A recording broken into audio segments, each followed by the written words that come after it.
Republican Congressman Jeff Hurd of Colorado's 3rd District will, of course, continue monitoring this White House briefing for more information.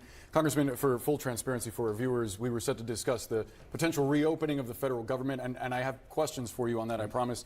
But I do want to get to this breaking news, specifically on this email that Caroline Leavitt was asked about between Jeffrey Epstein and Ghislaine Maxwell. To be clear for you and our viewers, these are emails that largely predate Trump's presidency. He neither sent nor received any of them, and he's not being accused of any criminal wrongdoing in connection with Epstein or Maxwell. But I wonder, when you read this email and you read the allegation from Epstein saying that Trump spent many hours at my house with a redacted name, which Republicans have now indicated is Epstein survivor Virginia Giuffre, who had never accused President Trump of any wrongdoing, we should note. What is your reaction to hearing this allegation that Trump spent hours at Jeffrey Epstein's house with a person who at the time was underage? Well, I do think Caroline Leavitt was right. This is a distraction to focus us away from the reopening of government, which should be happening soon. Look, it underlines the fact that we have an investigation process that's ongoing.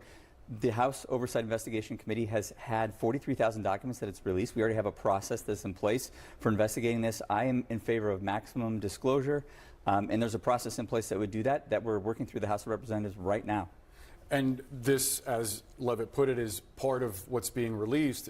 I do wonder, when you hear that allegation from Epstein, what questions you might have for President Trump. Well, listen, I think we need to look at this as a selective leak by the Democrats. I mean, if you're looking to really get to the truth of this matter, a selective leak to the media on the day that we're reopening the government does not suggest that you're genuinely interested in getting to the bottom of things. It suggests politics over facts and truth. So in my view, the important thing that we need to be focused on is the reopening of the government. That's what's happening. I flew into Washington, D.C. yesterday. We're going to be voting, hopefully this afternoon, to get the government back open. After 42 days of a needless shutdown, it's time to get back to the legislative work that our voters sent here today. And I do want to ask you about reopening of the government and the potential extension of ACA subsidies, but there was an email exchange between Epstein and author Michael Wolff that touched on politics. And this was back in 2015. On the day of a CNN Republican debate, back when Trump was a candidate, the author tells Epstein that he believes that CNN at that debate is going to ask Trump about his relationship with Epstein, who at the time had already been convicted of lewd acts with a minor. Epstein replies, quote, "If we were able to craft an answer for him, what do you think it should be?" Wolff then answers, "I think you should let him hang himself. If he says he hasn't been on the plane or to the house, then that gives you valuable PR and political currency.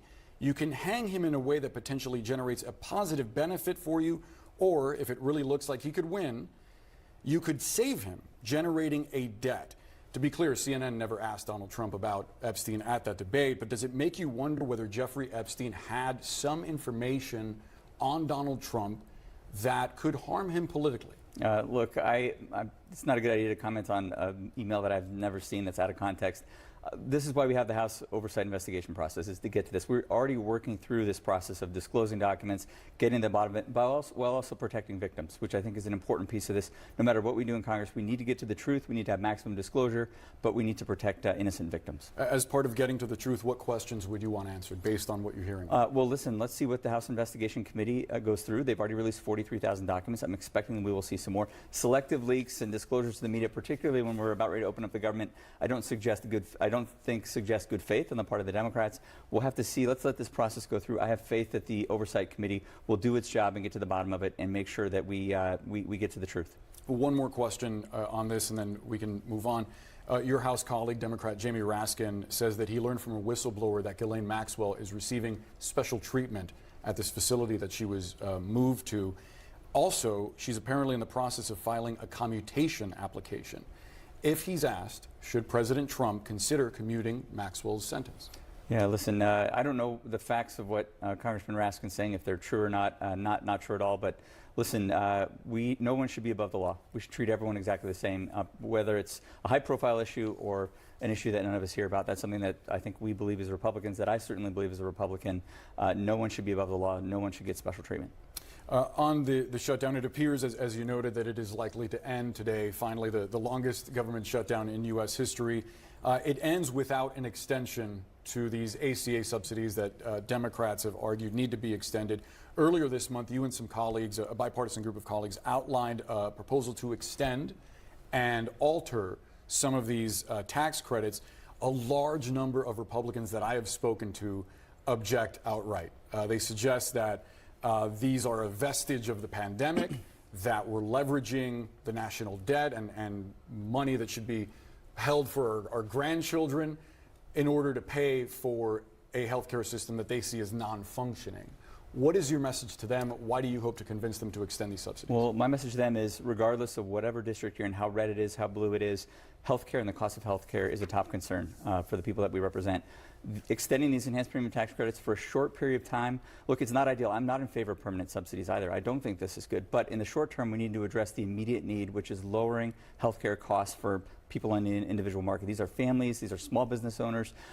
Let's get some time to extend those tax credits, and in the meantime, let's as Congress work on addressing the underlying drivers that are pushing up those healthcare costs to begin with. One estimate in Colorado had the average premium doubling, and it projects that some 75,000 residents will be priced out of their coverage. Do you think the Republicans that oppose extending these subsidies don't recognize that it could be an enormous liability going into next year's midterms? Well, certainly the politics of it are one issue, but doing what's right is important for me. And my district is in southern and western Colorado. It's half of the state. It's very rural. The cost of health care is a top issue. We need to address the short-term issue, which is the cost of premiums. That's what the enhanced premium tax credit would do. But in the long term, we need to get back to what are those things that are pushing up the Affordable Care Act costs. The Affordable Care Act did expand coverage, but it did a terrible job of keeping health care affordable.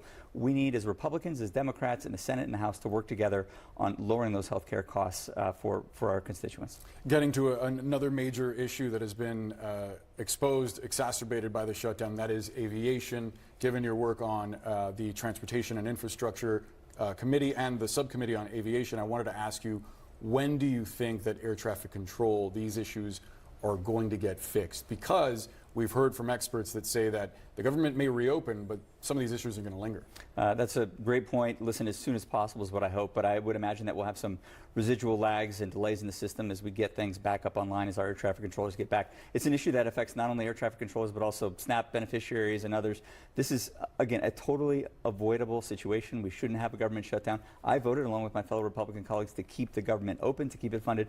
We wouldn't even be having this discussion if Senate Democrats had done their job and simply continued spending. But we are where we are. We're going to get the system up as quick as we can so that people can get home to their families, travel for Thanksgiving, and get back to their regular life. We're very, very short on time, but I did want to sneak in a question about air traffic controllers. Do you support the idea that those who've called in sick during the shutdown should be docked pay, and those who've worked through all of it should get the $10,000 bonus that the president is talking about? Look, I think we should look at a case-by-case basis. Certainly, taking one sort of blanket approach to everything is not the right thing. I think we should look at an individual basis. But certainly, those who went above and beyond during the shutdown should be recognized in some way. Congressman Jeff Hurd of Colorado, thank you so much for joining us. Happy to join you, Boris. Appreciate it. Still to come, a new hour of CNN News Central. Stay with us.